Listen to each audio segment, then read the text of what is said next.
بسم اللہ الرحمن الرحیم۔ ماہ مبارک رمضان میں روزہ رکھنے والوں کو اللہ کے نزدیک کیا اہمیت حاصل ہے، ان کا کیا مقام ہے، ان کا کیا مرتبہ ہے، کل کی گفتگو میں اس پر کچھ باتیں آپ کے سامنے پیش کی تھیں۔ 5 ایسی اہم خصوصیات، ایسی چیزیں جو اللہ نے پیغمبر اکرم کی امت کو عطا کی ہیں اور دوسرے انبیاء کے امتیوں کو وہ نصیب نہیں ہوئیں، لیکن ضروری ہے کہ وہ روزے دار جو اس مہینے میں روزہ رکھ رہا ہے ان شرائط کے ساتھ رکھے جن کا دین نے ہم سے مطالبہ کیا ہے۔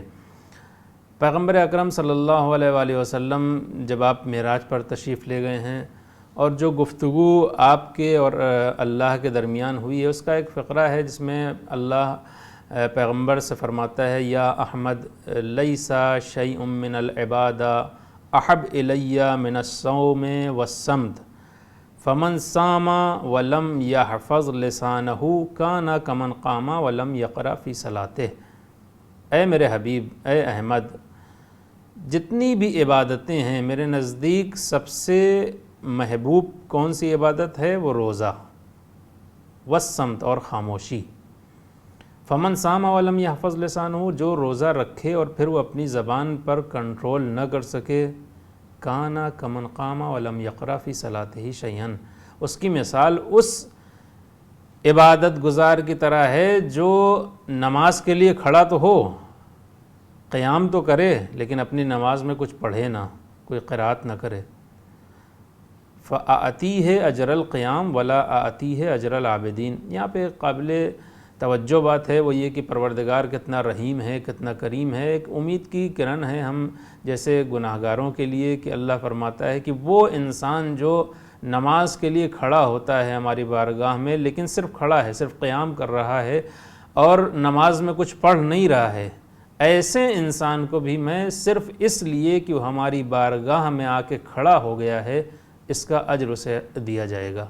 ہاں، لیکن اسے عبادت گزاروں کا، نمازیوں کا اجر نصیب نہیں ہوگا۔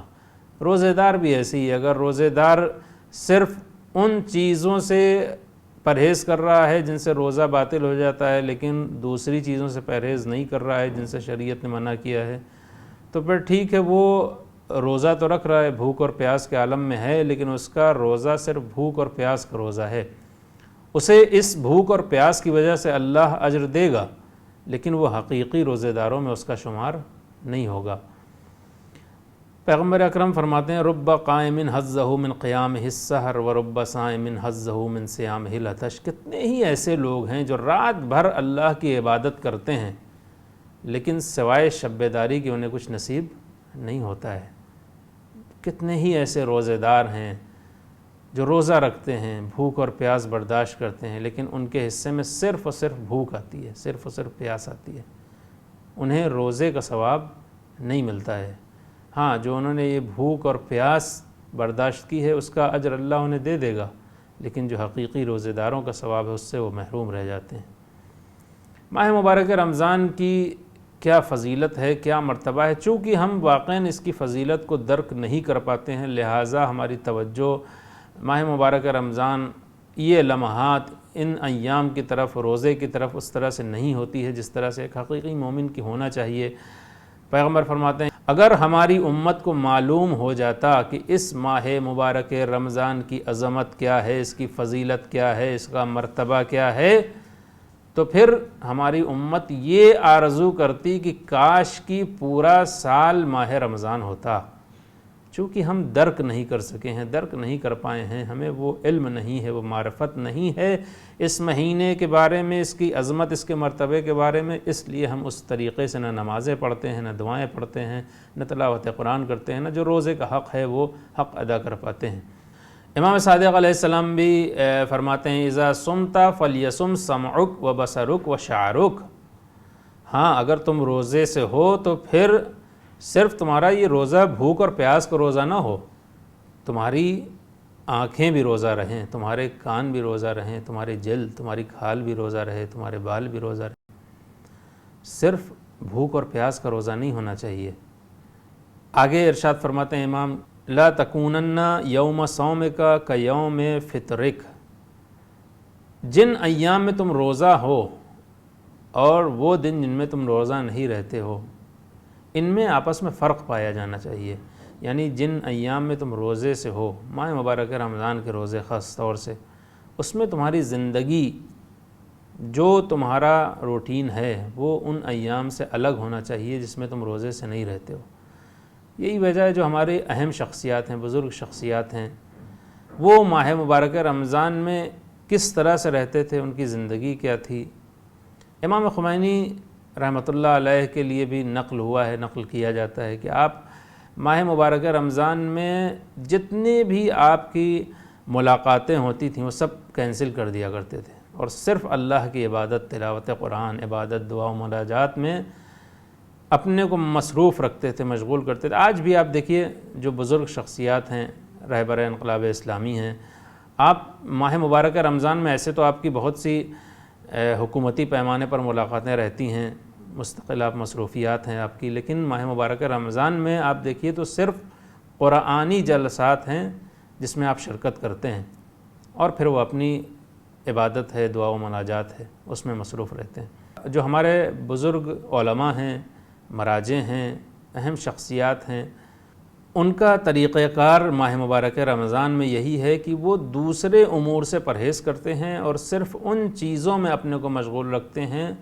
جس میں اللہ کی عبادت ہو، اللہ سے اللہ کا قرب حاصل کیا جا سکتا ہو، اللہ کی خوشنودی ہو، اللہ کی رضا ہو۔ ماہ مبارک رمضان کی روزانہ کی دعائیں ہیں، اس میں دعا کا ایک فقرہ یہ بھی ہے، اللہم اجعل صیامی فیہ صیام الصائمین وقیامی فیہ قیام القائمین ونبہنی فیہ نومۃ الغافلین۔ پروردگار میرے روزے کو حقیقی روزے داروں جیسا روزہ قرار دے اور ہمیں اس مہینے میں غفلت کی نیند سے بیدار رکھ، ہم غافلوں میں ہمارا شمار نہ ہو۔ روزے دار جو ہوتے ہیں، جتنے بھی روزے دار ہیں، انہیں 3 قسموں میں تقسیم کیا جا سکتا ہے۔ ایک روزہ عام روزہ ہے، ایک روزہ خاص روزہ ہے، اور ایک بہت خاص، جسے آپ خاص الخاص کہہ سکتے ہیں۔ عام روزہ کیا ہے؟ جس میں روزے دار ان چیزوں سے پرہیز کرتا ہے جن سے روزہ باطل ہو جاتا ہے، جن سے روزہ ٹوٹ جاتا ہے، کھانا پینا یا دوسری وہ 9 چیزیں جن سے روزہ ٹوٹ جاتا ہے، پورے دن ان سے پرہیز کرتا ہے، لیکن ان چیزوں سے جن سے شریعت نے منع کیا ہے، یعنی وہ 9 چیزوں کے علاوہ جنہیں شریعت نے منع کیا ہے، ان سے پرہیز کرنے کے لیے کہا ہے، ان سے پرہیز نہیں کرتا ہے۔ مثلا روزہ ہے لیکن آنکھ سے نامحرم کو دیکھ رہا ہے، آنکھ سے گناہ کر رہا ہے۔ روزہ ہے، کان سے گانے سن رہا ہے، کان سے غیبتیں سن رہا ہے۔ روزہ ہے لیکن حجاب نہیں کیے ہوئے ہیں، بال کھلے ہوئے ہیں، جیسا کہ ابھی اس سے پہلے کی حدیث میں بھی تھا کہ تمہارے آنکھ، کان، بال، کھال، ان سب کا روزہ ہونا چاہیے۔ تو اگر کوئی خاتون روزہ ہے تو پھر اسے حجاب کی بھی رعایت کرنا چاہیے، پردے کی رعایت کرنا چاہیے، ورنہ پھر اس کا روزہ وہی بھوک اور پیاس کا روزہ ہوگا، ایسا روزہ نہیں ہوگا جسے حقیقی روزے دار کہا جائے۔ یہ ہے ایک عام روزہ۔ خاص روزہ کیا ہے؟ خاص روزہ وہ ہوتا ہے کہ انسان ان تمام چیزوں سے جن سے روزہ ٹوٹ جاتا ہے پرہیز کرتا ہے، دوری کرتا ہے، اس کے علاوہ وہ چیزیں جو اللہ نے حرام قرار دی ہیں ان سے بھی پرہیز کرتا ہے۔ یعنی آنکھوں سے نامحرم کو نہیں دیکھتا ہے، کانوں سے حرام میوزک نہیں سنتا ہے، غیبت نہیں سنتا ہے، کسی کی تہمت نہیں سنتا ہے، زبان سے گالی نہیں دیتا ہے، زبان سے مومن کی توہین نہیں کرتا ہے، کسی کی تحقیر نہیں کرتا ہے۔ اگر خاتون ہیں تو پھر وہ حجاب کے ساتھ رہتی ہے، ان کے بال جو ہیں وہ لوگوں کے سامنے کھلے ہوئے نہیں ہوتے ہیں، حجاب کے ساتھ باہر آتی ہیں۔ یہ وہ تمام چیزیں ہیں جن کی رعایت کرتے ہیں، یہ ہیں خاص روزے دار۔ لیکن اس سے بڑھ کے بھی ایک روزے دار ہے جسے آپ کہہ سکتے ہیں خاص الخاص، بہت خاص روزے دار۔ وہ کون ہیں؟ جو ان تمام چیزوں سے جس سے روزہ ٹوٹ جاتا ہے پرہیز کرتا ہے، اس کے علاوہ وہ حرام چیزیں جس سے ایک مومن کو پرہیز کرنا چاہیے ان سے بھی دوری کرتا ہے۔ اس سے بڑھ کر وہ کوئی کام کرتا ہی نہیں ہے سوائے اس کے کہ اللہ کی رضا کے لیے، اللہ کی خوشنودی حاصل کرنے کے لیے، قرب خدا حاصل کرنے کے لیے۔ اور یہی وہ روزے دار ہے جس کی دعاؤں میں، احادیث میں جس کا مطالبہ کیا گیا ہے، جس کے لیے ہم سے چاہا گیا ہے کہ ہم ان حقیقی روزے داروں میں ہمارا بھی شمار ہو۔ جب انسان اس منزل پر پہنچ جاتا ہے تو پھر اس کی نمازیں شب ترک نہیں ہوتی ہے، پھر دعائیں ترک نہیں ہوتی ہیں، پھر روزے ترک نہیں ہوتے ہیں، مستحبات ترک نہیں ہوتے ہیں۔ اللہ کی بارگاہ میں ہماری یہی دعا ہے کہ اس ماہ مبارک رمضان کے صدقے میں، اہل بیت کے صدقے میں ہمارا شمار بھی ان روزے دار میں ہو جو روزے دار حقیقی روزے دار ہیں، جن کے لیے امام نے فرمایا ہے اللہم اجعل صیامی فیہ صیام الصائمین۔ والسلام علیکم ورحمۃ اللہ وبرکاتہ۔